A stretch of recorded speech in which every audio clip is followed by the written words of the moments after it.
nous nous retrouvons bien sûr tous les ans en début d'année pour faire le point sur les chantiers de la filière, chantiers techniques, chantiers sur les débouchés, chantiers sur l'organisation. Et puis en même temps, l'idée, tous les 4 ans, c'est de réunir l'ensemble des producteurs dans les régions dans lesquelles nous nous trouvons.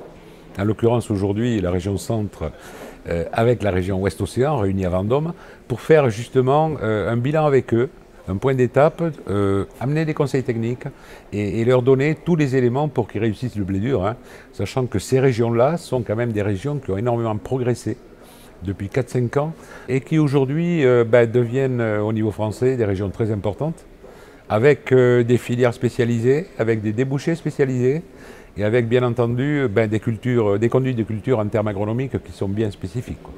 Donc l'idée c'est de faire un point, de réunir les gens et de leur donner des informations pour qu'ils réussissent leur production.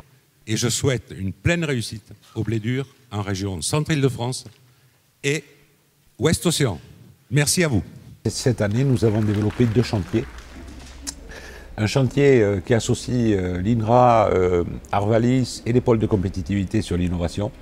Voilà, il a été lancé en début d'année et il va continuer à travailler sur le triptyque recherche-agronomie, donc ça c'est important. Et puis un deuxième chantier, qui est aussi une nouveauté dans la filière, c'est toute la partie organisation de l'offre. Et donc là, nous sommes en train de réfléchir avec les opérateurs à la création d'un marché à terme, spécifique blé dur.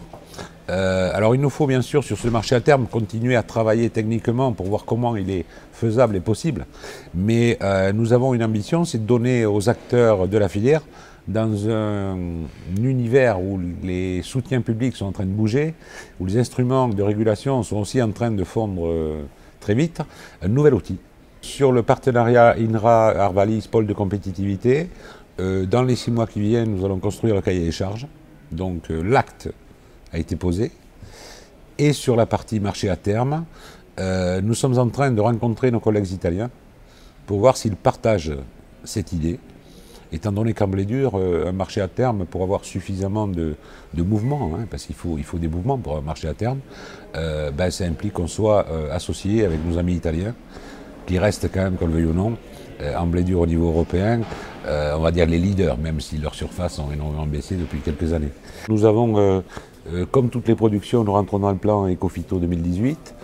Il faut adapter, donc il faut réduire le niveau des intrants, il faut garder toute leur efficacité aux apports azotés, les traitements maladies sont toujours indispensables. On est obligé de passer, si vous voulez, aussi sur la sélection variétale pour essayer encore de travailler à la résistance. Et donc, et aussi de passer sur, quelque part, les critères technologiques des grains. Donc tout ça, on va en faire un bloc, et non pas le traiter séparément, comme ça se faisait, mais le traiter ensemble. La prochaine campagne s'annonce dans le sud de la France, sous de meilleurs auspices, puisque l'an passé, nous avions énormément de retard à cause des pluies, hein, qui ont duré pendant 3-4 mois. Donc aujourd'hui, les emblavements sont corrects. J'ai cru comprendre que dans la région, c'était le même cas. On avait quelques craintes de gel, mais apparemment, il n'y a pas trop d'effet. Donc on va avoir des surfaces en augmentation au niveau national. Je crois que finalement, ce rendez-vous annuel est devenu une bonne habitude.